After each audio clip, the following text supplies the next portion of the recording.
Nasa sa atin ang kapangyarihan. Taon-taon ginugunitang halalan upang pumili ng mga bagong leader sa ating pamantasan. Taon-taon ding nakasentro sa kanila ang paghihingi ng responsibilidad at pananagutan na epektibo nilang maisagawa ang kanilang mandatong mapagsilbihan ang 𝗧𝗶𝗶𝗀𝗃ℎ. Ngunit babalik tayo sa ating unang punto. Nasa sa atin ang kapangyarihan at wala sa sino mang nagnanais na maging leader estudyante sa university student government. At itong tungkulin na ito ay ating maisasagawa sa pamamagitan ng pagtatanong, pakikilahok at kritikal na pagsusuri sa mga kumakandidato. Kaya naman ngayong HAUlalan 2025 inihahandog ng The Angelite ang isang espesyal na serye upang bigyang tanglaw ang ating mga katanungan sa advokasya at kakayahan ng mga kumakandidato. Ito ang Sit Down with the Chief, The Angelite HAUlalan 2025 Sit-Down Interviews. Para sa seryeng ito, ako ay magtatanong ng mga katanungan sa ating mga kumakandidato at mabibigyan sila ng 1 minuto para sagutin ang mga katanungan. Pagkatapos ng 1 minuto, maririnig nila ang tunog na ito. Kasama natin ngayon si Adonis Cayanan, ang nag-iisang mahabol sa pagkapangulo para sa University Student Council. Magandang araw, Adonis. Magandang umaga po. So, how do you feel naman na ikaw lang mag-isa ang umahabol sa pagkapangulo? Actually, I cannot say na masaya ako kasi I was looking forward sana sa mas productive na discussions sa mga interviews and MDA, especially if mayroon kang kalaban. Pero I think it's a sign to mas lalo pang pag-igihan to prove that I am fit sa position since yun nga, nag-iisa ka lang kandidato but then may choice pa rin yung mga students to not vote for you. So, what I feel is that I'm motivated to prove myself na despite being a lone candidate, I am fit for the position and I am ready for it po.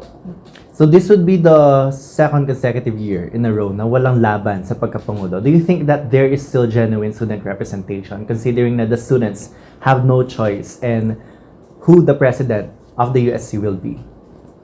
I think there's still a genuine representation kasi hindi mo naman masasabing hindi genuine yung service if mag-isa lang siyang umahabol. So, the fact na humabol siya, that means may capability siya and mayroon siyang drive to serve the students genuinely.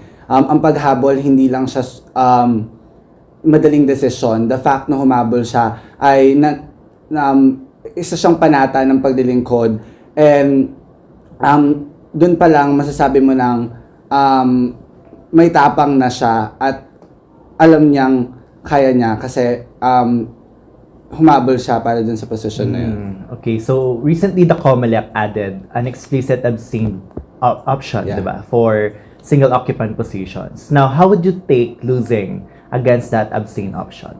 Yeah, actually, the fact na, the moment na narinig ko yon, medyo nagulat ako, pero at the same time, I also expected it kasi nga for the past few years, naging discussion na rin yung pagkakaroon ng abstain option. But then, parang dati, magiging abstain ka kapag hindi mo binoto yung candidates, the way na ganun yung the past few years. But then this time, for example, nagkaroon ng abstain and then losing dun sa abstain, I personally will take it as a challenge, but at the same time, siguro lang if I will be asked, if like for example, natalo ako sa abstain and then magre-resign ba ako or not, siguro for that moment, I will take of like resign, iisipin ko mag-resign kasi the fact na nanalo yung abstain, that means wala sa'yo yung gusto ng student and I will take it. Okay, so how would your presidency be, given that you won't resign, no? If the abstain option won, and that will show that the student body has no confidence in you being the president? I actually said na magre-resign ako. Okay. So like, for example, nanalo yung... Yeah, but my question is, if you won't resign, how would your presidency be? Siguro like, I will take on that that situation to be a challenge for me to prove myself more. And also, to like, know ano ba yung gusto talaga ng Angelites. Kasi personally, if like mananalo yung abstain, that means the Angelites are looking for something are looking for some characteristics na wala ako, and I will take that as a challenge na magkaroon din ako ng mga characteristics na hinahanap ng Angelite para mas maging better president Yeah, and ako. how would you know those characteristics that they are looking for? Siguro through siguro through interviews lang din with some of the kakilala ko on why sa tingin nila hindi ako nanalo kalaban yung abstain, kasi pwede kasing malaman din natin through yung mga through mga kwento ng iba kung ano ba yung mas hinahanap nila para sa president, kaya bakit nanalo yung abstain. Okay, let's talk about your academics. So, you are the top, if not the top, one of the top students in the School of Engineering and Architecture. Now, how important for you is your academic excellence and being a leader sa USC and as a president? So, yun nga, as what you've said, important super sa akin yung academics, kasi in the first place, I enrolled in this institution to be a student then, to learn sa program na in-enroll ko. But at the same time, if I will weigh both factors, I would say that they are both equally important. Walang mas lamang, walang mas agrabyado.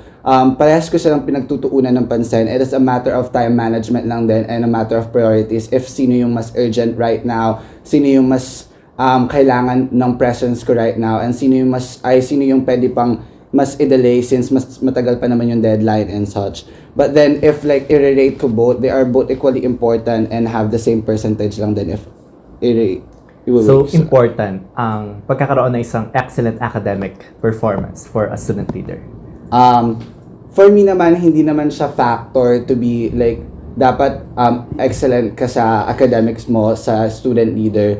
So, the fact that you are trying your best no matter what the outcome din naman is actually good na din, is actually enough na rin naman, and hindi naman kasi siya sukatan kung gaano kagaling na student leader. Porque, for example, president lister ka, that means hindi naman magaling ka na automatically sa student lead, sa pag-serve ng student. So, hindi naman siya ganon. So, may mga students din naman na they're also trying their best academics, but then hindi din talaga para sa ano yung program na yun, or Pero would you agree with me in saying na student leaders are epitome of excellence, and that includes academics? So should we give platform for student leaders having, just mediocre academic performances? For me, they are epitome of excellence, not totally academic excellence, kasi nga we have. But excellence also includes, syempre, we're students, diba? Syempre, it would include having excellent academic remarks, diba? Would you agree? For me, may kanya-kanya tayong excellence. So, not automatically naman hindi ka nag-excel sa academics, you are not qualified to be a good student leader. So, pwede ka naman kasi mag-serve ng students mo genuinely and also productively if you're not. Being a student leader, we are student first before we Yeah. are leaders. So, it's our academics that we are putting in line as well. So, would you agree with me in saying that we should not place student leaders with mediocre academic performances on the council or the student government at large? Kasi for me, as long as na wala kang failing grades, then that means you are continuously thriving and surviving the program, and that means you are excelling academically na rin. Kasi not all the time naman din talaga. And as long as you give your best, hindi naman automatically na magkakaroon ka ng mga listers, president listers and list listers. So, for me, yung mediocre grades, it means na you have failing grades. And for me lang din, personal take is that kapag may failing grades ka, you are not that fit to be a student leader, kasi you need to focus more of your academics, because as what I've said earlier, you first enrolled in this institution to learn, to become a student. So your priority should be your studies. But then, for example, you already give your best and then you have a passing grades naman, then you are also qualified to be a student leader, as long as you have that genuine service in you and you have that passion in you to serve the people. So what you're saying is to be a student leader means doing compromises. And that includes your academics, correct?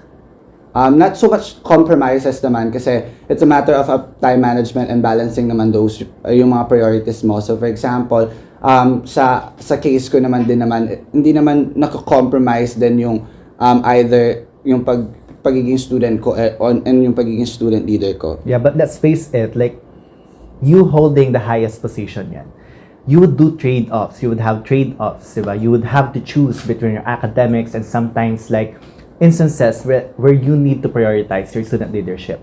So would you do compromises? And would you compromise your education just to serve the student body? So ayun, for that question naman actually, of course, running for this position, I will know that hindi naman madali talaga yung landas na tatahakin ko. And personally, I will also, for example, when it comes to extreme cases, of course, if may mga cases na I need to compromise my academics, then there will be time naman to catch up din naman talaga dun sa mga lessons and exams or quizzes na mamimiss mo or mga activities na mamimiss mo for that, especially if need ka talaga for the student leadership roles or responsibilities. So, yon.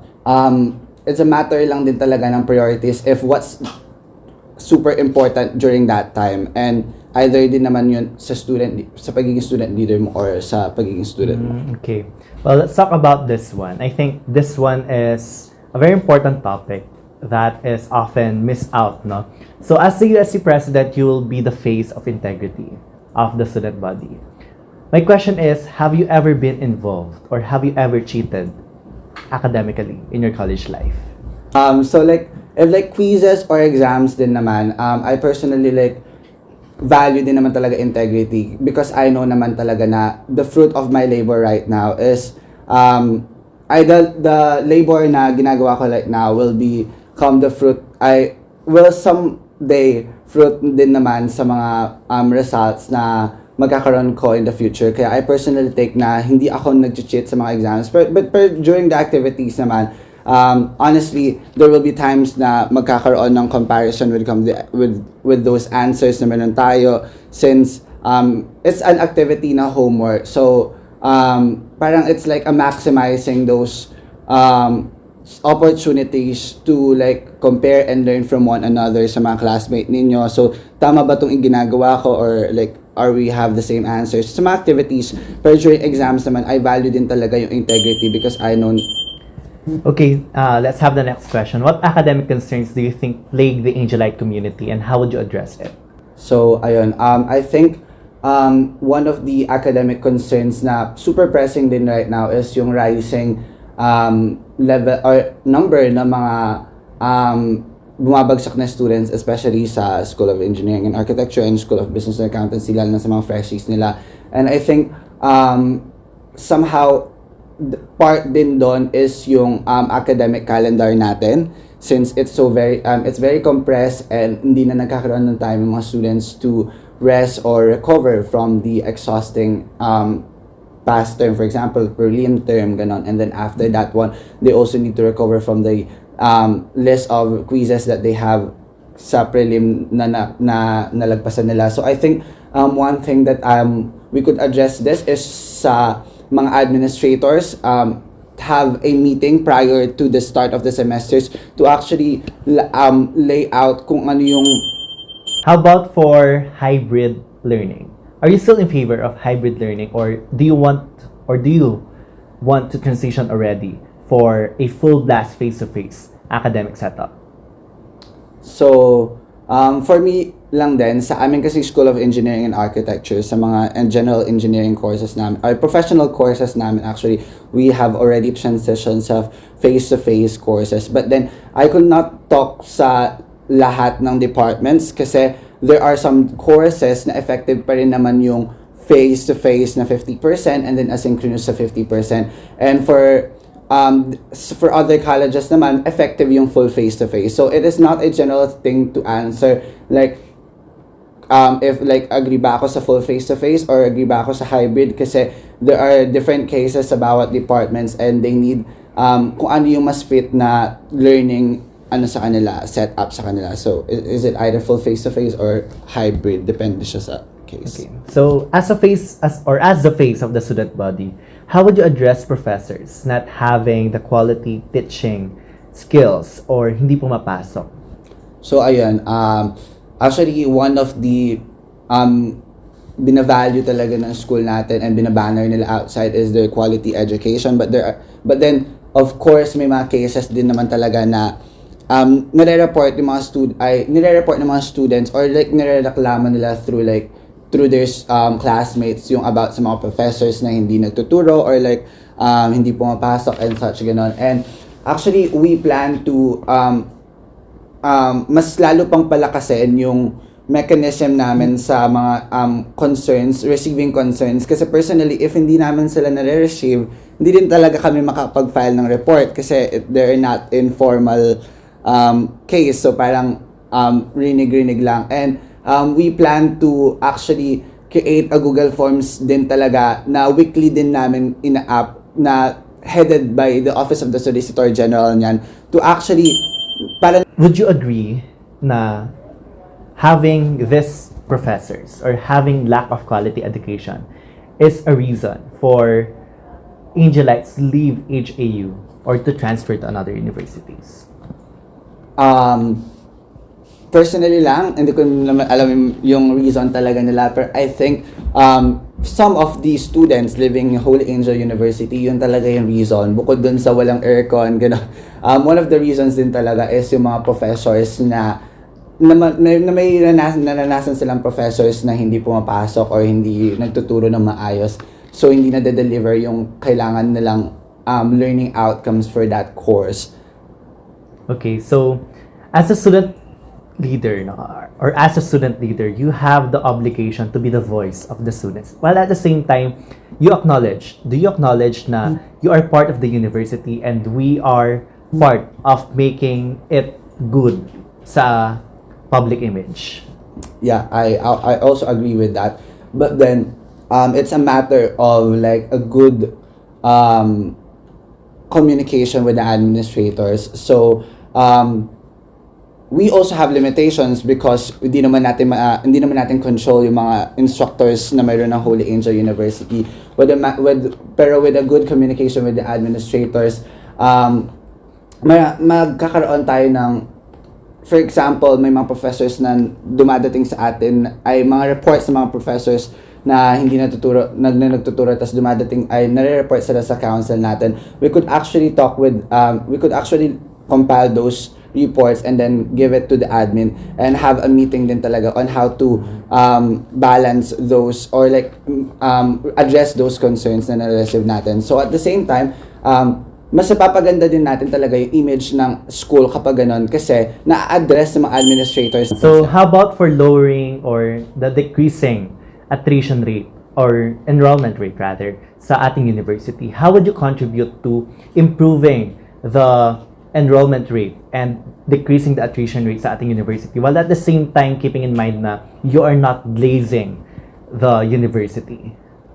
So, as student council, it is also limited kung paano natin makokontrol yung enrollment rate ng school. But then one thing that we could also do is through events na nagpropromote ng school natin. But at the same time, we also need to ensure na while promoting the school through the series of events that we are conducting, we are also ensuring that the quality education here is present. Kaya that's why, katulad ng discussion natin kanina, we also need to make sure that the instructors here are really up to the standards or like above the standards din talaga, since that's what the school is bannering sa outside, quality education. So at the same time, while promoting the schools through the series of events that we have, like university days, since it's a good event din talaga to promote the school outside, we also need to make sure that the quality of education here is good. So kapag let's move on towards the facilities naman. Do you think that the facilities that we have here are of quality? There are some facilities that are of quality, but then not all the facilities or classrooms or comfort rooms talaga ay on the standard or on the quality na need talaga ng students, because katulad nung nasa report namin nung nag-campus facility assessment kami, there are really a lot of like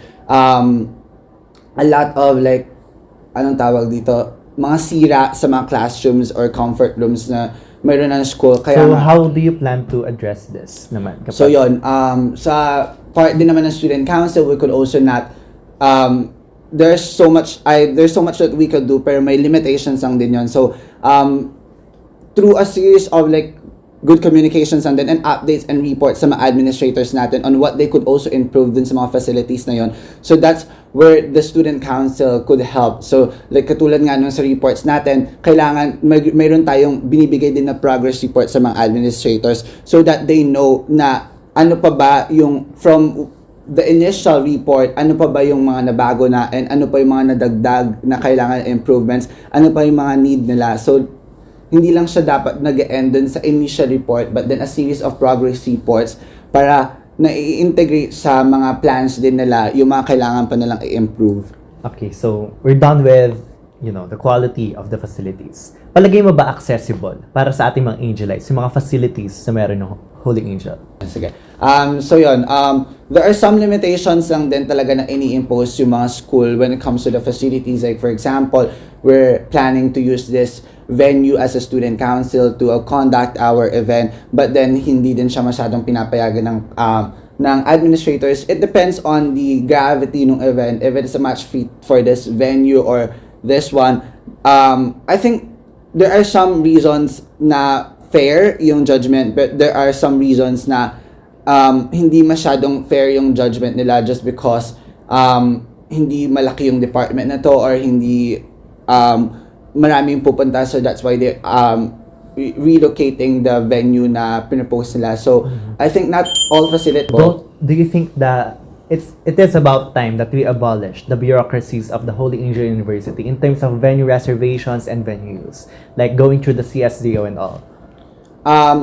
I think yung process na yun is there to keep the organization nung processes natin, but it's a matter lang din kasi talaga nung decision ng mga administrators if like they're allowing us to use this. Of course may mga reasons din naman talaga sila na sometimes valid naman talaga.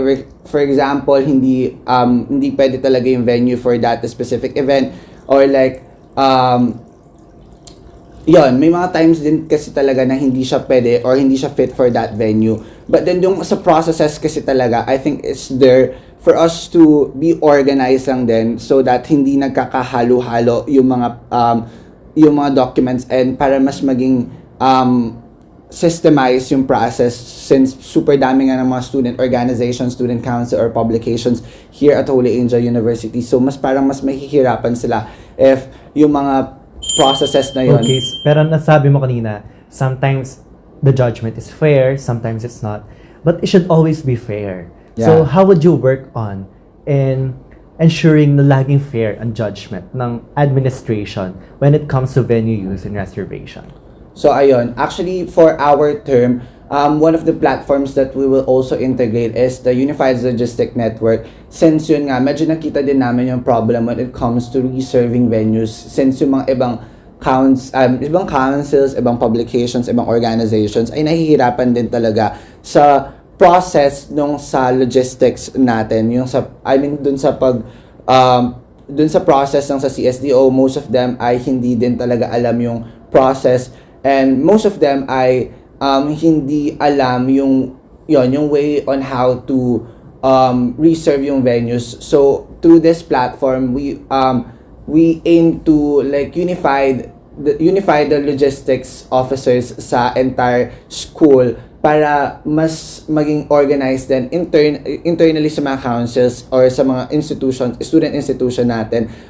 For example, So let's move on to your leadership. So it is your third year sa University Student Council. Should you win, well, actually, you are the presumptive president since wala kang kalaban.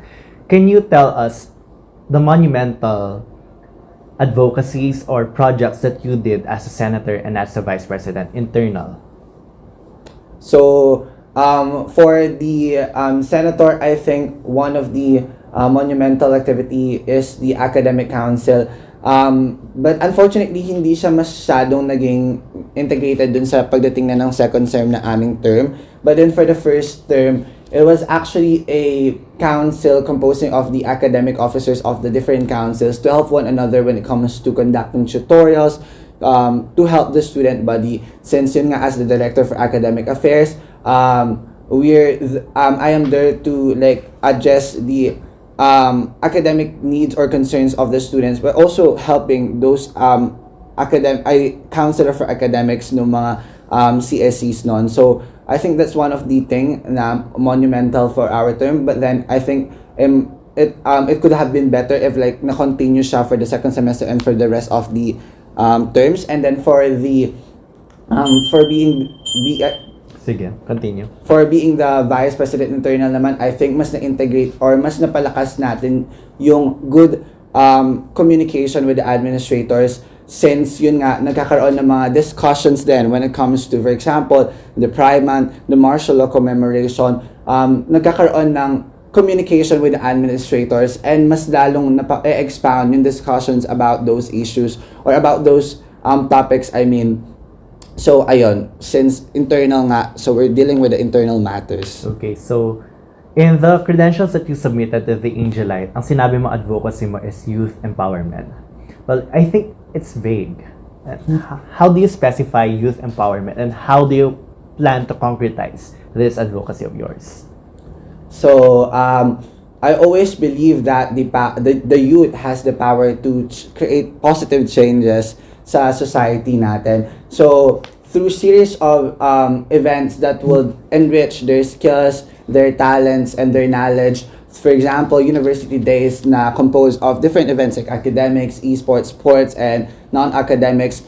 We could enrich their skills while also developing the advocacy that we are promoting, so that while them developing the skills that they need, they are also being socially responsible or socially aware sa mga issues na mayroon tayo. So for example, then yung sa youth development days, just like what this term yung nagawa is, the advocacy is for the environmental protection. So while integrating or while enriching their skills, we are integrating to them the importance of environment. So that's how I'm gonna empower the youth.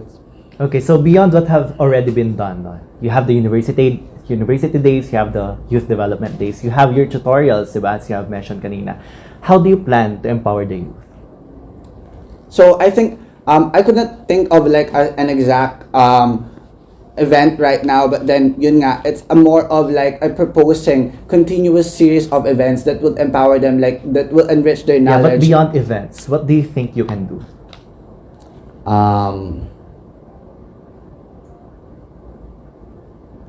I think we could also like engage them when it comes to like mga activities like outreach, and we could also promote them to be active din sa mga organizations inside the program, so that they could also explore on how to become a student leader, or like how to lead their students, their fellow students. Okay, so next question naman, how did you choose your lineup for TINDIG, for your party? So actually, for the lineup, I actually like pinili ko talaga silang super ang tawag dito, mabusisi, tama ba ang term na ginamit ko? Mabusisi. I actually plan na since 7 directors na lang din, nasa mindset ko na they should be the most competent, the most qualified candidate for that position. And beside din dun sa pagiging ang tawag dito, beside din sa pagiging competent nila, dapat they are also flexible when it comes to the positions na meron sa council. Kasi, for example, 7 directors yung meron tayo right now, but they are running for being a director, not for a specific position. So, hindi guaranteed kung ano yung mapupunta nilang position. Let's talk about the current term.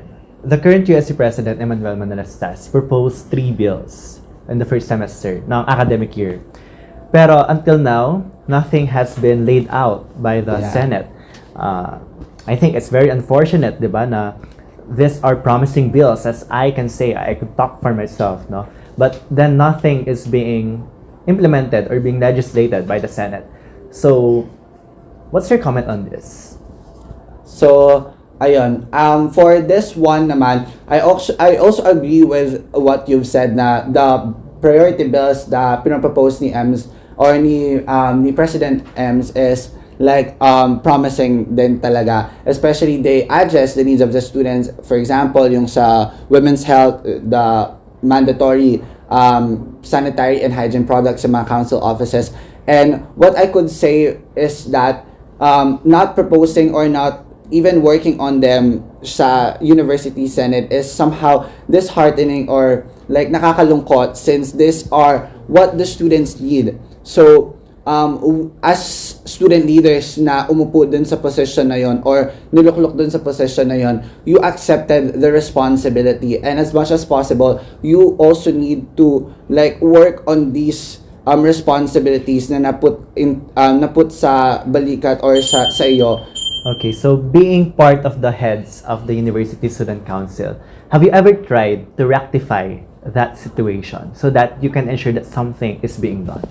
So, for that one naman talaga, we're actually communicating din with the Senate on what's the progress on their on their processes, since the first thing na gagawin niya ng Senate is to actually create their own procedures or for example, are they forming committees ba to divide the work on ito bang bill na to, focus siya dito sa committee na to, ito ba? So like we're actually communicating with them dun sa mga part na yon. But then as student council, we also hindi naman talaga namin sila mapapakilaman dun sa mga processes nila na ito dapat gawin nyo, ito na dapat yung ginagawa nyo. So we're actually like asking lang them with the updates and then helping them on what they should do. But then dun sa actual work kasi din talaga, nasa control na talaga nila din yun. Okay, so say for example, next term, during your term as a president, na the similar instance happened, na nothing has been passed, no, nothing is being worked on by the Senate, what would you do?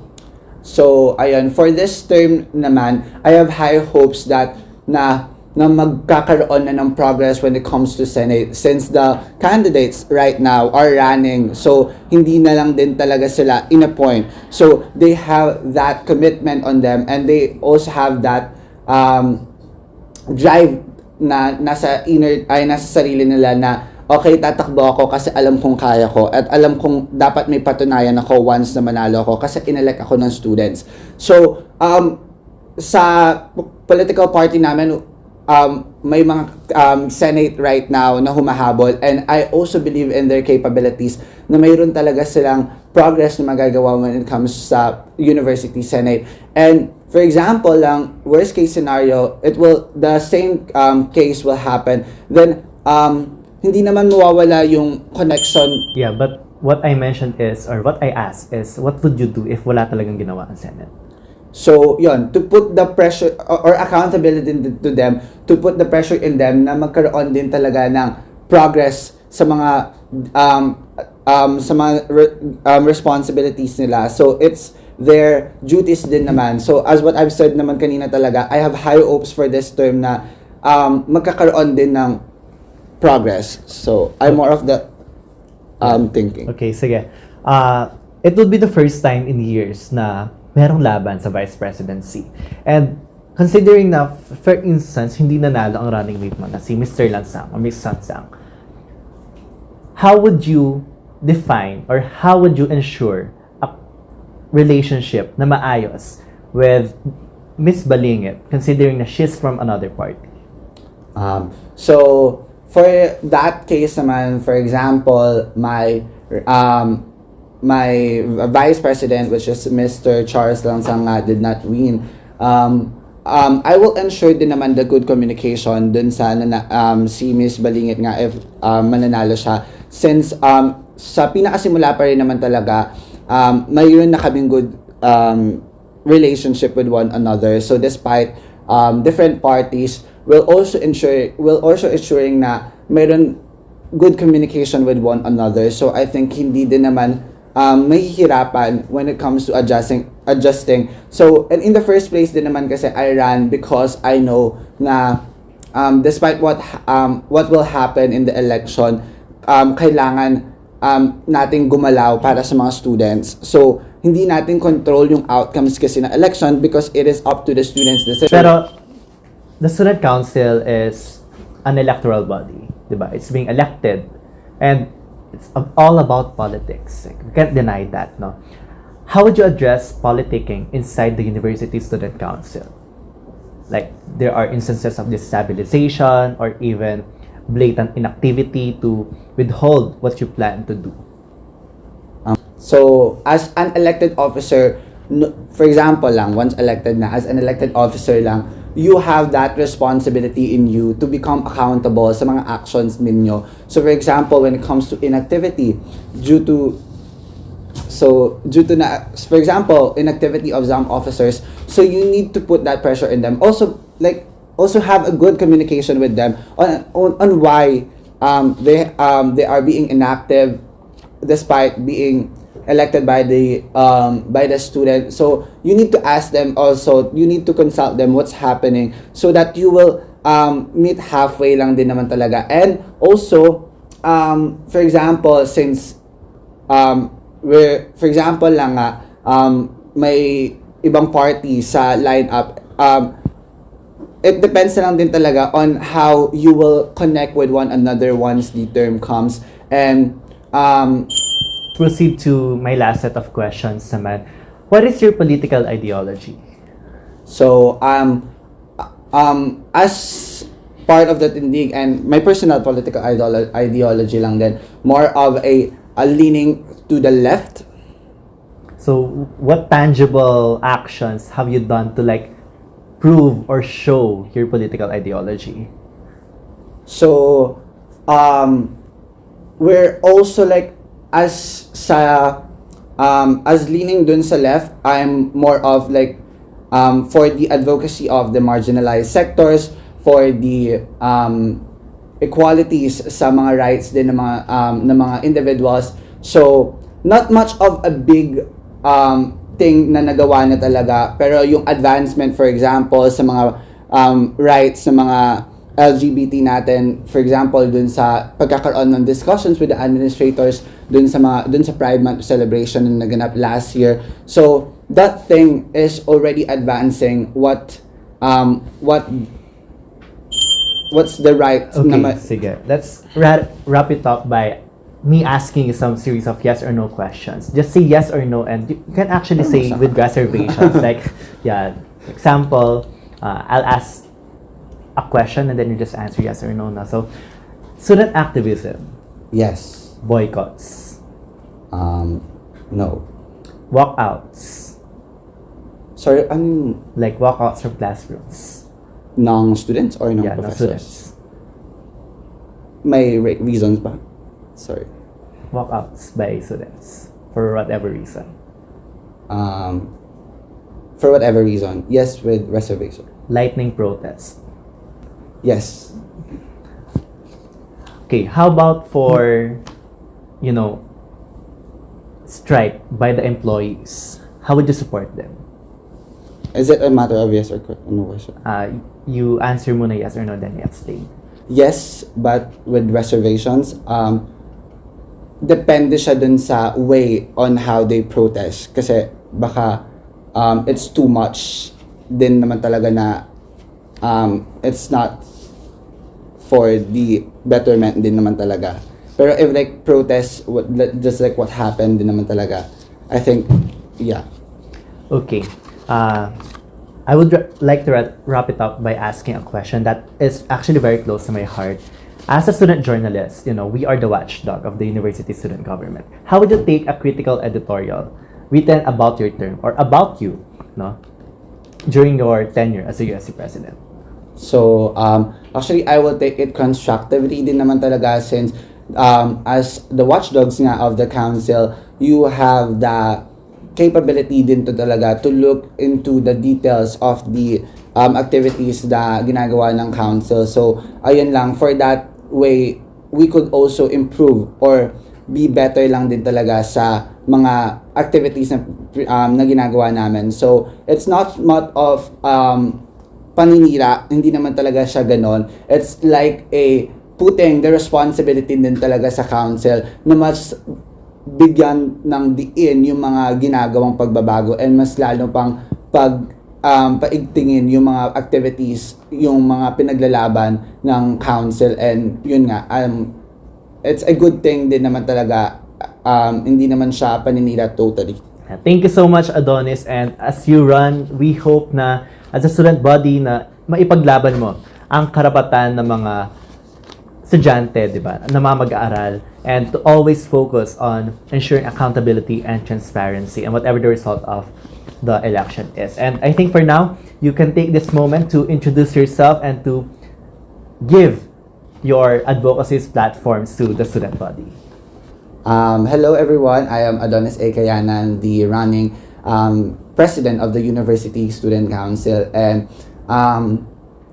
what I could say is that I myself is not perfect, but I will always strive to become the best version of myself, to always serve the student body with genuine service lang din. And I do hope na we could help one another to propose activities, to implement activities that is for the betterment of the entire student body.